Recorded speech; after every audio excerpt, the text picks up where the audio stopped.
From that night, I prepared myself to say I might not live through this. It all began last fall, and I was experiencing a lot of pain in my right shoulder, and it was going on for about 2 months, and it started in about late September and October, and at one point the pain got too much, so I went to the ER. It was after Thanksgiving. It was late November. And the doctor said it was nothing. She said it was some repetitive motion injury from, playing trumpet or whatever, and I said, that's bullcrap. So I asked for a x-ray, and they came back, and they saw a little shadow of something, so they weren't sure exactly what it was.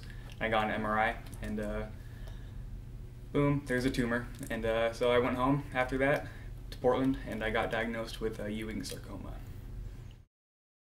My whole life kind of fell apart because I knew that school was going to have to be put on hold, my social life was going to be put on hold, my healthy life was going to have to be put on hold. So I pretty much just prepared myself that I was going to go through the worst phase of my life.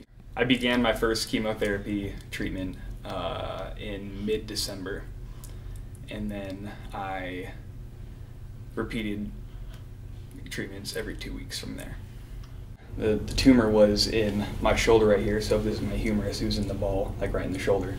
And in order to get all of it out, they had to remove the top half of my humerus from here all the way up to here and take out my shoulder. And they replaced that with a cadaver bone and lots of hardware, such as titanium plates, bolts, and a cobalt joint. So all that is not mine. So from here up, that's just all not me. So recovery is pretty rough. I was in a sling for about 2 months after that, and until about July, I wasn't really functional yet. Within a few days, I had movement in my fingers back, which is good because with that kind of heavy surgery, like anything could happen. And within about 4 months, I could move my bicep again because they had to cut straight through that.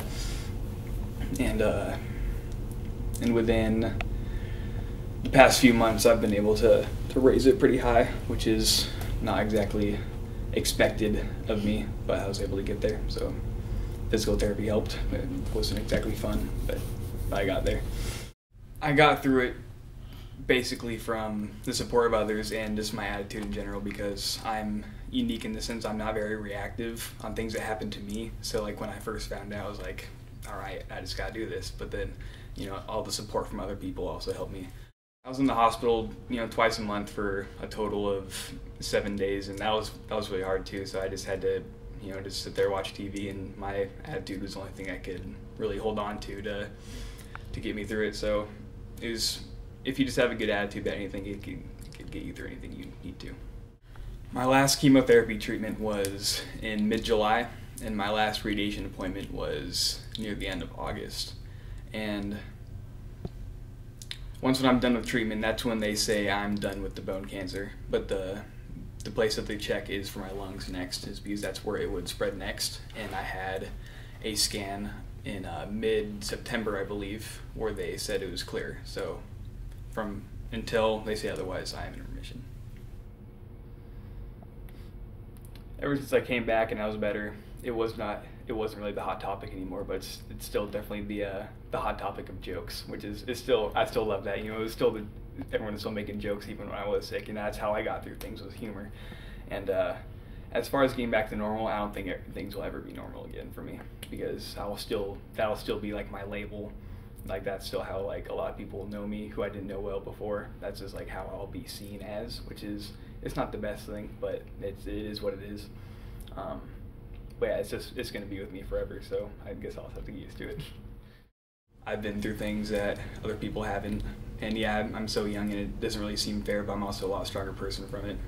And I don't see it as a bad thing, I just see it as a life experience that I grew off of. My outlook on life has definitely changed since I got sick. When you're a 19 or 20-year-old guy, you think nothing can happen to me. And you know of all these diseases and people getting sick and dying and stuff like that, but you're like, that could never happen to me. That's just everyone else. But then it did happen to me, and I thought that too. But then it was just like, whoa, life can change so fast. You don't know, if you're gonna go for the long run. You don't know if you're just gonna get sick and you know, be a story, stuff like that. So it's definitely changed, like, my outlook, and I realized, like, how fragile life really is and how, like, quick things can change.